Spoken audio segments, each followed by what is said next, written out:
अभी मैं राजगढ़ गया था तो राजगढ़ में हमारे एक कर्मचारी साथी मिले।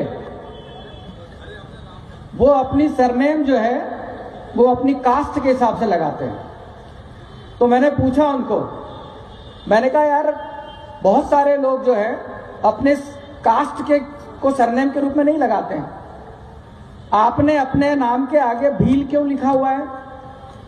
तो उन्होंने कहा साहब ये भील मेरी अस्मिता है, मेरी पहचान है, इसके बिना मेरी कोई पहचान नहीं है। अगर मैं भील की जगह कुछ और लिख दूंगा तो मेरी अपनी पहचान खो जाएगी। तो मेरा ये मानना है कि हम अपने बच्चों को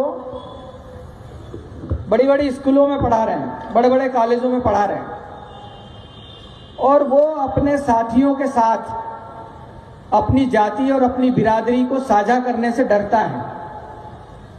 आपको ध्यान होगा जब आपसे आह्वान किया गया था तब हमने आपसे बोला था कि आप अपने परिवार को भी लेकर के आइए, अपने बच्चों को भी लेकर के आइए। अदरवाइज आपके बच्चों को यह भी पता नहीं चलेगा कि हम हैं क्या, हम कौन हैं।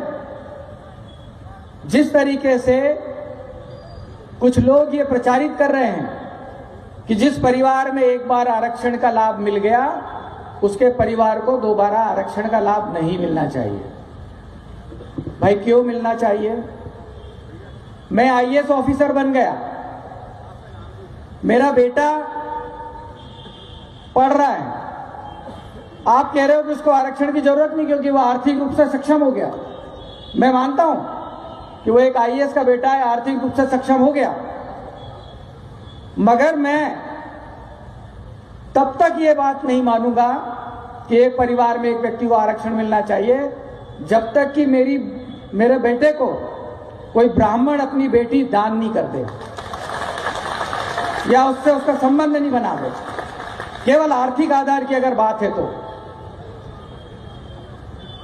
जब तक ये रोटी बेटी का व्यवहार नहीं होता तब तक हमको समाज के पिछड़ेपन के कारण, सामाजिक पिछड़ेपन के कारण हमें आरक्षण की पात्रता मिलती रहेगी। आप खत्म कर दीजिए जाति, हमें नहीं चाहिए आरक्षण, कोई दिक्कत नहीं। आप जाति खत्म कर दीजिए, भेदभाव खत्म कर दीजिए।